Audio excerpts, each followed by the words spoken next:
Mayapack High School on a beautiful day in Putnam County. Good day, I'm Eric Gross along with Superintendent of Schools Anthony DiCarlo. This is an edition of Spotlight on Mayapack Schools. Anthony made an announcement before the Board of Education the other night. Kind of shocked a lot of people. Going to miss this guy right here. Anthony, June 2022. What's going to happen? Yeah, I'm going to be going off to retirement.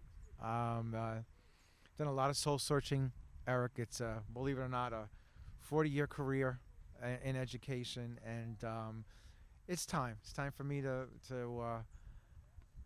hang up the education piece of it. Although I'm sure I'll be involved in a lot of other things, but I've been so blessed to have my last 4 years here in Mahopac and being a superintendent of schools and just having an incredible experience. We've done a lot of great things. None of us could have predicted what the last 18 months would be, but I have developed such long-lasting relationships with the entire community. But most importantly, I think what we've done is some great things from an educational point of view, from a constructional bond point of view, from stabilizing and adding programs that are so much needed, and it's time for me to move on. It's bittersweet. It's emotional. It's been emotional. But there's a lot of months left. There's a lot of stuff to still do, and we'll continue to do that. My enthusiasm, my energy will never stop. I've just been so blessed and honored to serve this community, not only in my role as superintendent, but in other roles that I've done. And it's a beautiful place to live, to have your family be a part of this community, and to be able to, have our students and our kids grow up in a great place. Has just been an absolute honor. And I thank the community. God bless you all, and thank you for allowing me to serve the way I've been able to serve for the last 4 years. They joke about Anthony being the ever-ready battery. You never stop. Well, I that's just innately who I am.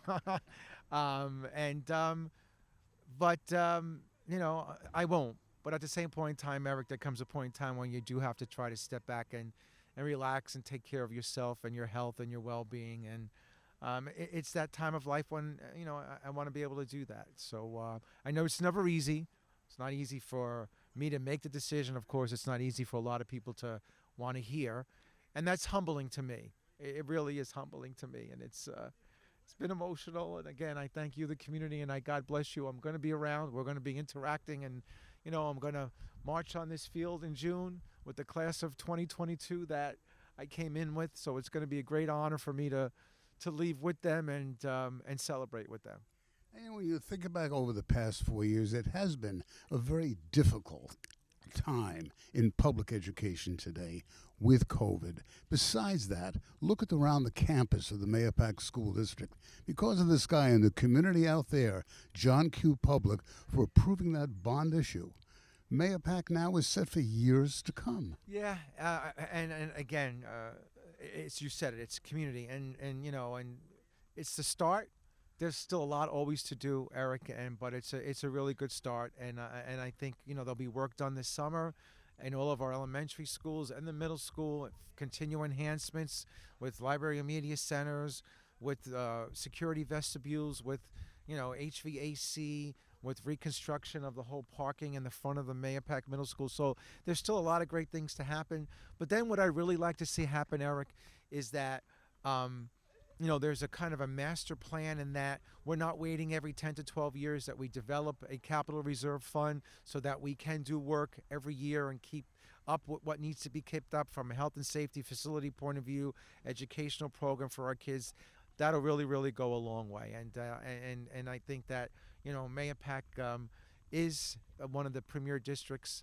We've done a lot of work to make sure that we maintain that and go to the next level. And whoever replaces me, I'm sure, will embrace that. And this will be the great district that it is. And never forget it. There's a lot of people sometimes that want to take people down and take institutions down, especially in the light of what's happening in our country. And we as the community, we're the closest to the kids. And it's always been about the kids, and it always should be about the kids, because that's why we're here, for a love of education and a love of students. And I know there's been a lot of splintering and dissension because of a lot of things that have happened on a national level, on a state level, and the pandemic. We got to come together. We have to come together. We're not doing a very good job modeling for our kids. Yelling and screaming at one another is not healthy modeling for kids. We got to problem solve. We got to work together and come together. And if we don't do that as a community, as the front line for our kids, we're going to lose generations, and I don't want to see that happen. So, and I know it won't, because this community won't allow it to happen. So, I think that's an important point, and I look forward for the next number of months. I'm going to continue to advocate for our kids.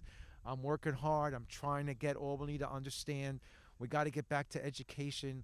Let's work forward to that, and let's look at doing that as we hopefully approach the next part of the 21-22 school year. Again, we're at Mahopac High, and I know Anthony wants to show you that new turf field that we talked about during our last show. So let's walk over there now, and we'll be right back. Talk about a turf field that's A1, Mahopac, New York, Mahopac High School. Here it is. Yeah, I mean, it's absolutely beautiful. I mean, when you start this process of a bond, and you're talking about facilities, and you create a vision, right? And then the vision goes to a drawing. There's nothing like it till it actually comes to fruition, and you're like, all that hard work and thought process and whatever. I mean, this is just, state of the art. It's incredible. It's going to be where our physical education classes now get to come on during the day and have this field, the other field. We have now our teams will be able to practice and have games on here. The community will be able to take part in it, and it's a state-of-the-art first-class field. And one of the things we talked about, and we know this, at one time Mahopac had the pinnacle facilities, probably a decade and a half ago, almost 2 decades ago. And then part of the reason why we're doing this bond is we let things go. And, and I talked about the importance of keeping up with things, but, this is just, a testament, again, to the community, and thanking them for allowing us to do this kind of work. And this is some of the result to the public. We have an incredible field and facility, and I know I'm excited about it. I know our phys ed department, our coaches, our athletic department, our community that's going to be playing on this field is excited about it.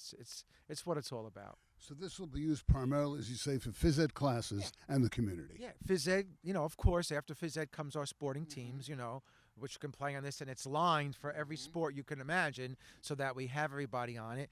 What's also nice about it, Eric, is when you're transitioning from the winter to the spring, you can get on it. It drains, so and we've gotten places where the kids can have softball practice and baseball practice when it's too muddy and whatever else. So it really enhances the overall experience of athletics, not just as a part of after-school athletics, but as far as our school programs go. And then our communities can take place and have practices on the fields after all of our events are over. Well, the new field is in. Thank you once again, Mahopac community. We'll be right back. But that turf field, A+. Yeah, it's just, I'm excited. I really am excited for our kids, our community. It's a first-class field, and we're bringing back our facilities to where they should be for our students, our teachers, and most importantly, our athletes and our community. Anthony's not leaving until the end of June. Don't worry. We're all going to cry then. But as I said, we have another number of months with this guy. What's the process now? What does the Board of Education do now? Well, they're going to meet, Eric. They'll meet and they'll discuss what they'd like to, their timeline would be, depending on how they go about the search. They'll sit down and then they'll put a timeline together. It'll be coordinated, and then they'll, I'm sure, set up a group of committees within the, teachers and other unions and parents and community members as to what they'd like to see in the characteristics of the superintendent coming in. And then, of course, their goal is to try to get somebody to be here for July 1st of 2022. Okay. All righty. We will talk more with Anthony about this in the weeks and months to come and on future programs. If you missed the beginning, Superintendent of Schools Anthony DiCarlo has announced he will be retiring at the end of the current school year, June of 2022. For Superintendent DiCarlo, Stash Przmilski, I'm Eric Gross. Thanks so much for joining us. Have yourselves a good weekend. We'll see you next time. Yes, exactly. Enjoy the long weekend. Enjoy this beautiful weather. And again, God bless you all. Be well. For more information, please visit our website, www.mahopac.org.